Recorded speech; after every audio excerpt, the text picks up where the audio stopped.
Hello, babies. My buddy Toast and I, we decided to read today's book together because somebody's got jokes.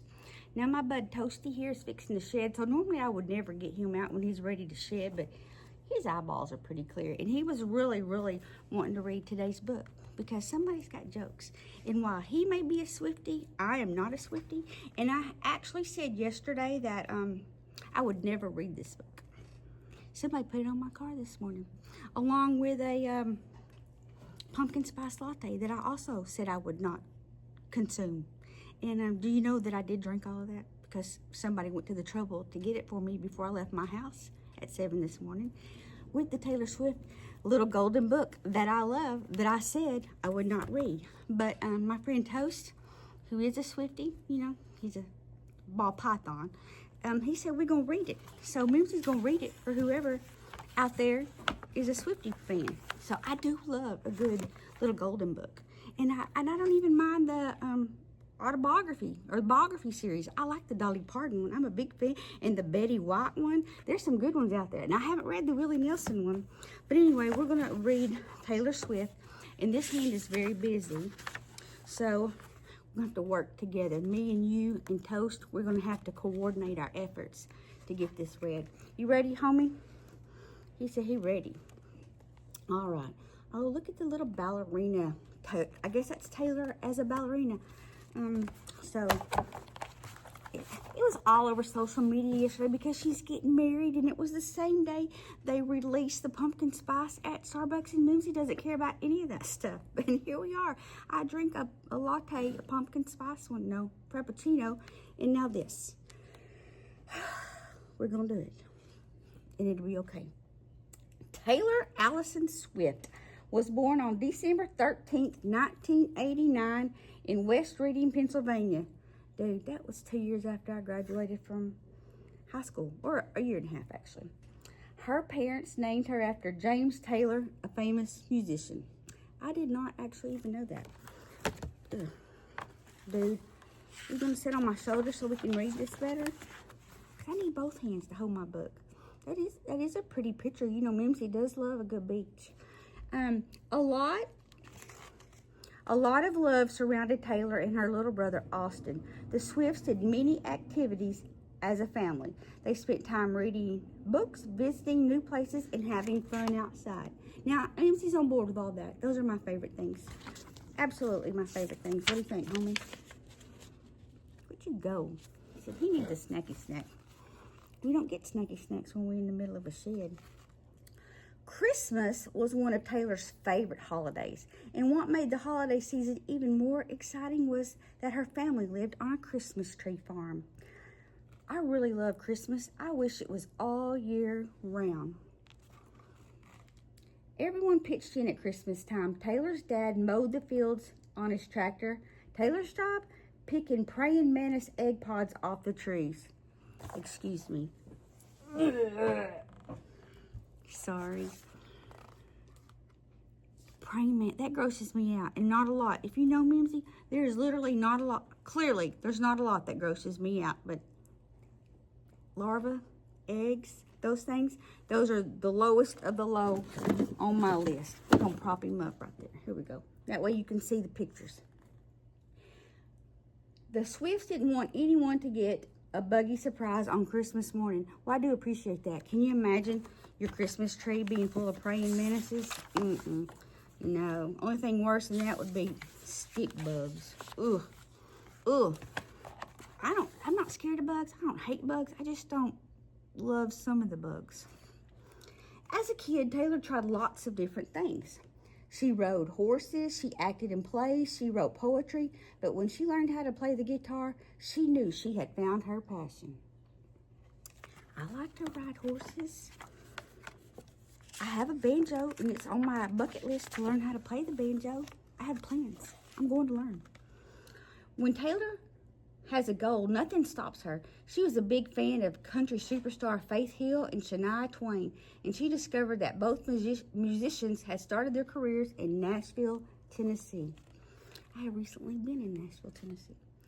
That was all 10-year-old Taylor needed to know. She asked her parents to take her to Nashville. She asked them every day. And finally, when she was 11, it happened. Her mom took Taylor and Austin there for spring break. They drove up and down Music Row, an area with country music recording studios and businesses. While Taylor's mom and brother waited in the car, Taylor ran into the offices of various record labels and handed out CDs she had made of her music. Well, she was a real go-get-em for 11 years old. I will say that. I have taught 11-year-olds, and most of them are not that go-get-y. Some are, though. Some are real go-get-ems. Taylor performed anywhere that would have her, including fairs, festivals, and ball games. But sometimes following dreams mean doing things other people don't understand. Girls at school were mean to Taylor. Now that's tacky, bitches. I don't approve of that. Her classmates thought it was weird to like country music so much. This made Taylor sad, but it didn't stop her from doing what she loved. Now this side. You looking? When Taylor was 13, something incredible happened. RCA Records wanted to work with her. Taylor and her family said goodbye to Pennsylvania and moved to Nashville. Her dream of being a country music star was about to come true. That's pretty impressive. That's right up there with, is it not Wynette, Tanya Tucker. Wasn't she the one? Never mind, y'all don't know what I'm talking about. For Taylor, writing songs was just as important as singing them. But because she was young, the record company wanted her to sing other people's songs. And they thought she should wait until she was older before she made her own album. Taylor didn't agree. One night, Taylor performed at Nashville's Bluebird Cafe. She sang some of her own songs and some songs from other singers. She caught the eye of a music executive in the crowd who was forming a new record label. Guess who he signed up to make an album? Taylor Swift. Now, I like listening to other people's music on a good cover, but we can't have new music if somebody doesn't sing the new music. Taylor's debut album, Taylor Swift, came out when she was just 16. She was excited every time she heard her songs on the radio, as she should be. Her next album, Fearless, was the top-selling record of the year and made Taylor a huge star. Taylor is fearless. When she went on her first concert tour, she took the music world by storm. I think that toast is fearless.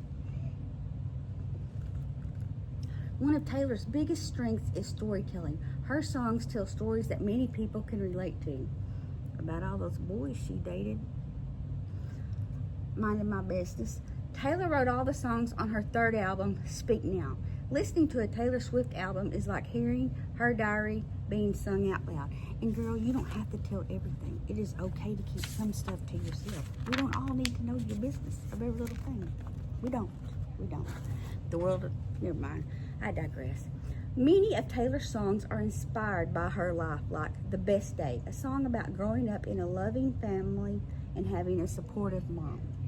Taylor and her mom, Andrea, are very close. They talk about everything. No one has known Taylor longer or knows her better than her mom. That's how it should be. Trying new things and taking risks is important to Taylor. Even though country music was her first love, she took a big chance and recorded a pop album called 1989, and it was the best-selling album of the year. Taylor never lets anything hold her back from creating music she loves. That is an admirable quality. I will give her that admirable quality. There's lots of words on these pages. Taylor also loves sharing things with her fans. They know that her lucky number is 13. I didn't know that, but I guess they did say fans, right? You probably knew. He said he knew it was 13. She often hides clues and symbols in her music and videos. For a few of her albums, she surprised special groups of fans by inviting them to secret parties to listen to the album before anyone else. They got to hang out at her house, meet her family, and even bake cookies together. Well, isn't that just the sweetest thing? You think it is sweet? You don't eat cookies. He eats mice. When Taylor likes something, she tells everyone about it. One thing she really likes, cats. Oh, there's a redeeming quality. I do like a good kitty. But, I have 4, so I should like them. Taylor has a big reputation for speaking out against racial injustice and for encouraging people to vote. I agree with both of those, just to be clear. She stands up for other artists and herself, even when it's tough. She's not just a superstar, she's a trailblazer. Well, you go, girl. Last page. Today, Taylor's hard work has paid off. Her albums have sold millions of copies. She has won multiple Grammys. She's traveled around the world and made people happy and with her music. What will she do next? When you're Taylor Swift, the sky's the limit. Well, we know what she's gonna do next. She's gonna get married. And I didn't even need to know all that. I hope you liked it, buddy, because I read this for you. I don't know if the babies will like it, because I don't know if they even know who Taylor Swift is. You might know she is, and you might be a Swiftie. And if you are, you go do you, all right? Me and old Toasty here, we're fixing to snuggle up and see if we can help him shed. But I hope y'all have a good day. And don't forget, no matter what I'm out here reading, Mimzie loves you.